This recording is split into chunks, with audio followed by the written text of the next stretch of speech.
Valley. Just how does it feel just being in a professional environment?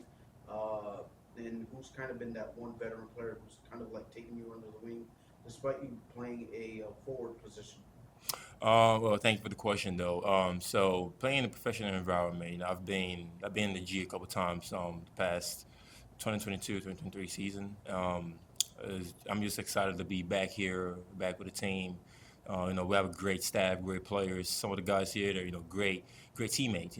Some just the kind of people you want to be around with, and um, just get along well with the season. I would say somebody on the team that has been really putting me under their wing is one of the veterans here. I would say Deshaun X.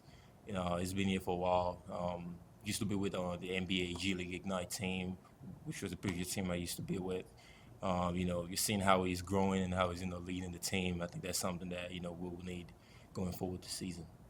And how did the opportunity with the Vipers come to be, knowing that the last time that you were with the G League Ignite, a team that's no longer around in the G League, Right. just how did this opportunity present itself for you, and how do you think you can contribute to this version to this year's version of the Vipers now? Right. Well, when I started with a NBA G League Ignite, I got an unfortunate injury in towards the season, towards the middle of the season, and I kind of like fell off the league a little bit. I was on my way about to make it to the draft, kind of fell off, but I'm really excited for this opportunity. Coach JB being able to grant me a chance to just be part of the team and be able to be an anchor for the team. So I'm pretty excited for the opportunity coming forward. First of all, welcome to the Valley. Just describe to me what has been, practice been like, the intensity, and some of the things that you've been learning from Right. the coaching staff. Well, I would say like being part of this team. This is a very fast team. Compared to other G League teams and compared to my previous team. Like this team plays really fast. We're being undersized, starting off the season, but this group of guys, man, they kind of push you to your limits, and that's what you need as a player. They are well-rounded people, good people on and off the court, which is kind of things you want. So yeah. And speaking of which, how's the cardio going so far? Knowing that you guys are gonna be, being a fast-paced team. It's good. It's good. I think that's the kind of game I like to play. Fast game, fast-paced game. Get the guards moving, throwing lobs. It's gonna be a fun season. And last one on my end, just what are you looking forward to this experience, knowing that you already have reps in the G League, and some of the things that maybe you can help out the younger players as well. Well, for me personally, just being out of the league for the past year and a half, right? I think I lost a bit of my touch around moving. It's just a little part of my game that I need to get back on.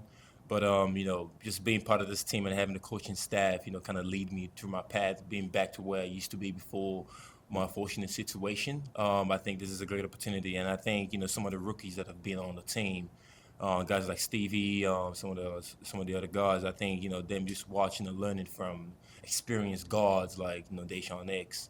I think that's something that's really good for them. I have questions. How could you say the Vipers really differentiates from Ignite? I mean, I know that you said that the team is really fast paced, Right. and that you were out of season for a year and a half. So how has the transition been from Ignite to the Vipers? I think age is the difference. Some of the guys here, of course, they just came out of college, and some of them are a bit more, more experienced. Guys like Kevon, the two-way guy. I would say with Ignite's team, the guys there are pretty young. We came off fresh out of high school, very inexperienced. I mean, I came out of college, 2 years in college. But some of the guys over there came out of high school, they were very skilled, very, very skilled players. Guys like Scoot Henderson, awesome dudes, but they were very inexperienced in terms of reading certain actions on the court.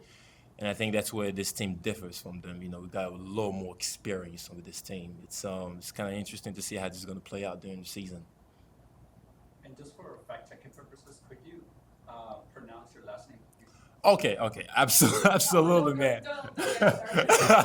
Absolutely. Because we want to say it correctly, especially if Absolutely. you score like a bunch of buckets. We Right. want to say it correctly. So Have could them you- say it first, and then So how do you say it? Based on how it's written here, it'll be Abogidi.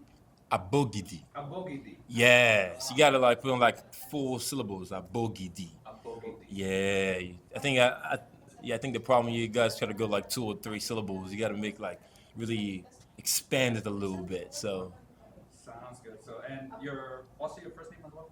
Efemena, If amenable, you go yes. with Efe, okay. yes. Sounds good. Efe, Efe. yes. It's perfect, man. Sounds like in Spanish like jefe, which means Exactly. boss. Right. So like the problem is like in the English language, like the name, like my name is not an English name, obviously it's a Nigerian name, and in English you have 5 vowels, right? And in my over there it's like 7 vowels. So like the way E sounds in the language over there is a bit different. So that's why it's Efe rather than Ife or whatever you guys pronounce it out here. Sounds good. I Right. appreciate you. No man. problem, man. Thank you. Thank you. Thank you. Thank you. Thank you. Awesome.